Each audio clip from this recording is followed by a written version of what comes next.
ಶ್ರೀಗುರುಭ್ಯೋ ನಮಃ. ಹರಿ ಓಂ. ಗುರುಬ್ರಹ್ಮ ಗುರುವಿಷ್ಣು ಗುರುದೇವೋ ಮಹೇಶ್ವರ, ಗುರು ಸಾಕ್ಷಾತ್ ಪರಬ್ರಹ್ಮ ತಸ್ಮೈ ಶ್ರೀ ಗುರುವೇ ನಮಃ. ಗುರುವೇ ಸರ್ವಲೋಕಾನಾಂ ವಿಷಜೇ ಭವರೋಗಿಣಾಂ ನಿಧಯೇ ಸರ್ವವಿದ್ಯಾನಾಂ ಶ್ರೀ ದಕ್ಷಿಣಾಮೂರ್ತಯೇ ನಮೋ ನಮಃ. ಆತ್ಮೀಯ ವೀಕ್ಷಕರೇ, ವಿಶೇಷವಾಗಿ ಅದ್ಭುತ ಶಕ್ತಿ ಇರುವಂತಹ ದೇವಿ ಪ್ರತಿಕ್ರಿಯಾಶೂಲಿನಿ ಅಂತ ಹೇಳಿ ಕರಿತೀವಿ ನಾವು. ಪ್ರತಿಕ್ರಿಯಾಶೂಲಿನಿ ದೇವಿ, ಈ ಪ್ರತಿಕ್ರಿಯಾಶೂಲಿನಿ ದೇವಿ ಗಿಡಮೂಲಿಕೆಗಳಲ್ಲಿ ಇರುವಂತಹ ದೇವಿ. ಏನು ನಾವು ವನಸ್ಪತಿ ಅಂತ ಹೇಳಿ ಕರಿತೀವಿ, ಅಂತಹ ಅದ್ಭುತವಾಗಿರ್ತಕ್ಕಂಥ ಗಿಡಮೂಲಿಕೆಯಲ್ಲಿ ಇರುವಂತಹ ದೇವಿ.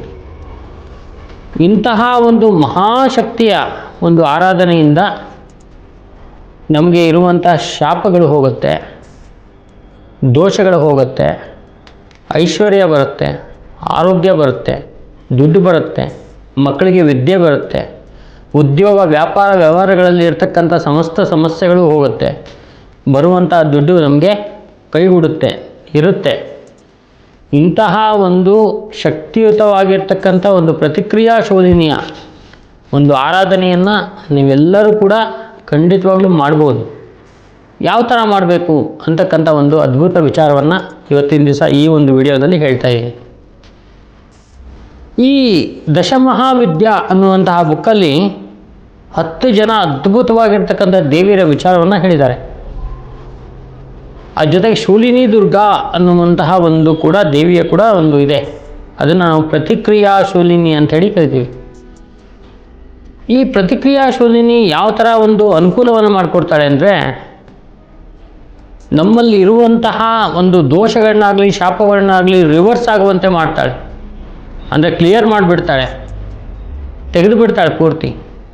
ನಮಗೆ ಬೇಕಾಗಿರುವಂತಹ ಬರಬೇಕಾಗಿರುವಂತಹ ಒಂದು ಯೋಗದಲ್ಲಿ ಬರುವಂತಹ ಒಂದು ಐಶ್ವರ್ಯ, ಅನುಕೂಲ, ಆರೋಗ್ಯವನ್ನು ನಮಗೆ ದಯಪಾಲಿಸುವಂತಹ ದೇವಿ ಪ್ರತಿಕ್ರಿಯಾಶೂಲಿನಿ. ಈ ಶೂಲಿನಿ ಅಂದರೆ ಶೂಲವನ್ನು ಇಟ್ಕೊಂಡಿರುವಂಥ ದೇವಿ ಅಂತ, ಅಂದರೆ ತ್ರಿಶೂಲವನ್ನು ಇಟ್ಕೊಂಡಿರುವ ದೇವಿ ತ್ರಿಶೂಲಿನಿ, ಶೂಲಿನಿ ದುರ್ಗೆ. ಈ ಶೂಲಿನಿ ದುರ್ಗೆ ನಮಗೆ ನಮ್ಮ ಶತ್ರುಗಳನ್ನ ನಮ್ಮಿಂದ ದೂರ ಆಗುವಂತೆ ಮಾಡುವಂಥದ್ದು. ಒಂದು ಏನೋ ನಮಗೆ ಒಂದು ವಸ್ತುವನ್ನು ಪಡ್ಕೋಬೇಕು, ನಮಗೆ ಒಂದು ವಿಶೇಷವಾಗಿರ್ತಕ್ಕಂಥ ಒಂದು ಭೂಮಿ ಬೇಕು, ಒಂದಷ್ಟು ಫೈನಾನ್ಷಿಯಲಿ ನಾವು ಇಂಪ್ರೂವ್ಮೆಂಟ್ ಆಗಬೇಕು ಅಂತ ಹೇಳಿದ್ರೆ ಈ ಶೂಲಿನಿ ದುರ್ಗ ಆರಾಧನೆ ಬಹಳ ಅದ್ಭುತವಾಗಿರ್ತಕ್ಕಂಥ ಆರಾಧನೆ. ಈ ಒಂದು ಆರಾಧನೆ ನೀವು ಮಾಡಬೇಕು ಅಂತ ಹೇಳಿದ್ರೆ ಏನು ಮಾಡಬೇಕಪ್ಪ ಅಂದರೆ, ದುರ್ಗಾ ಪರಮೇಶ್ವರಿಯ ಒಂದು ಸಣ್ಣ ವಿಗ್ರಹ ಅಂದರೆ ನಿಮ್ಮ ಒಂದು ಕಿರುಬೆರಳಷ್ಟು ಇದ್ದರೆ ಸಾಕು ಆ ವಿಗ್ರಹ, ಅದಕ್ಕಿಂತ ಚಿಕ್ಕ ವಿಗ್ರಹ ಇದ್ದರೂ ಪರವಾಗಿಲ್ಲ. ಅಂತಹ ಒಂದು ದುರ್ಗಾ ಪರಮೇಶ್ವರಿಯ ವಿಗ್ರಹವನ್ನು ಅಷ್ಟಮಿ ದಿವಸ ನೀವು ಮನೆಗೆ ತೊಗೊಂಬರ್ಬೇಕು. ಅಷ್ಟಮಿ ದಿವಸ ಮನೆಗೆ ತೊಗೊಂಬಂದು ಆ ಒಂದು ದುರ್ಗೆಗೆ ಪ್ರತಿಕ್ರಿಯಾಶೂಲಿನಿ ಎಂಬತಕ್ಕಂಥ ಹೆಸರಿಂದ ಪೂಜೆಯನ್ನು ಮಾಡಬೇಕು. ಹಾಲು, ತುಪ್ಪ, ಮೊಸರು, ಸಕ್ಕರೆ ಎಲ್ಲ ಹಾಕಿ ಪಂಚಾಮೃತ ಅಭಿಷೇಕವನ್ನು ಮಾಡಿ ಶುದ್ಧವಾಗಿರ್ತಕ್ಕಂಥ ನೀರಿನಿಂದ ತೊಳೆದು ರಕ್ತಚಂದನ, ಗಂಧ, ಪುಷ್ಪ, ಅಕ್ಷತೆಗಳನ್ನ ಇಟ್ಟು ಪೂಜೆ ಮಾಡಿ ಒಂದು ಆರತಿಯನ್ನು ಮಾಡಿ ಈ ಶೂಲಿನಿ ದುರ್ಗೆಗೆ ಅಷ್ಟಮಿ ದಿವಸ ಈ ದುರ್ಗಾ ಪ್ರತಿಮೆಯನ್ನು ಎಡಗೈಯಲ್ಲಿ ಇಟ್ಕೊಂಡು ಬಲಗೈಯಲ್ಲಿ ಜಪಮಾಲೆಯನ್ನು ಇಟ್ಕೊಂಡು ಐಂ ಹ್ರೀಂ ಶ್ರೀಂ ಶೂಲಿನಿ ದುರ್ಗೆ ಮಮ ಸಕಲ ಕಾರ್ಯ ವಿಜಯಂ ಪ್ರಾಪ್ತಯ ಸ್ವಾಹ ಈ ಮಂತ್ರವನ್ನು 1,08,000 ಜಪವನ್ನು ಮಾಡಿ, ನಂತರ ಈ ಒಂದು ಮೂರ್ತಿಯನ್ನು ಕೆಂಪು ಬಟ್ಟೆಯಲ್ಲಿಟ್ಟು ಕೆಂಪು ಅಕ್ಷತೆಯನ್ನು ಹಾಕಿ ಅದನ್ನು ಸುತ್ತಿ ಇಟ್ಬಿಡೋದು. ಮತ್ತು 7ನೇ ಅಷ್ಟಮಿ ದಿವಸ ತೆಗೆಯೋದು, ಬೆಳಗ್ಗೆ ಎದ್ದು ಪೂಜೆ ಮಾಡೋದು, ಸಾಯಂಕಾಲದ ತನಕ ಕೂತ್ಕೊಂಡು 1,08,000 ಸರಿ ಈ ಒಂದು ಜಪವನ್ನು ಮಾಡಿ ಮತ್ತೆ ಕೆಂಪು ಅಕ್ಷತೆಯನ್ನು ಹಾಕಿ ಸುತ್ತಿ ಇಟ್ಬಿಡೋದು. ಇದೇ ಥರ 8 ಅಷ್ಟಮಿಗಳ ಕಾಲ. ಅಷ್ಟಮಿ ಅಂದರೆ ಹುಣ್ಣಿಮೆಯಿಂದ 8ನೇ ದಿನ, ಅಮಾವಾಸ್ಯೆಯಿಂದ 8ನೇ ದಿನ ಬರುವಂತಹ ಒಂದು ವಿಶೇಷವಾಗಿರ್ತಕ್ಕಂಥ ಕಾಲ. ಈ ಅಷ್ಟಮಿ ದಿವಸ ನೀವು ಮಾಡುವಂಥ ಈ ಶೂಲಿನಿ ದುರ್ಗಾ ಪೂಜೆ ನಿಮಗೆ ಸಕಲ ಐಶ್ವರ್ಯವನ್ನು ಕೊಡುವಂತಹ ಒಂದು ಅನುಕೂಲವನ್ನು ಮಾಡಿಕೊಡುವಂಥ ಒಂದು ವಿಶೇಷ ಒಂದು ಪೂಜೆ ಆಗಿರುತ್ತೆ. ಈ ಶೂಲಿನಿ ದುರ್ಗಾ ಪೂಜೆ ನಾವು ಬಡವರು ಶ್ರೀಮಂತರು ನಾವು ಸಾಹುಕಾರರು ಅದು ಇದು ಅಂತ ಏನಿಲ್ಲ.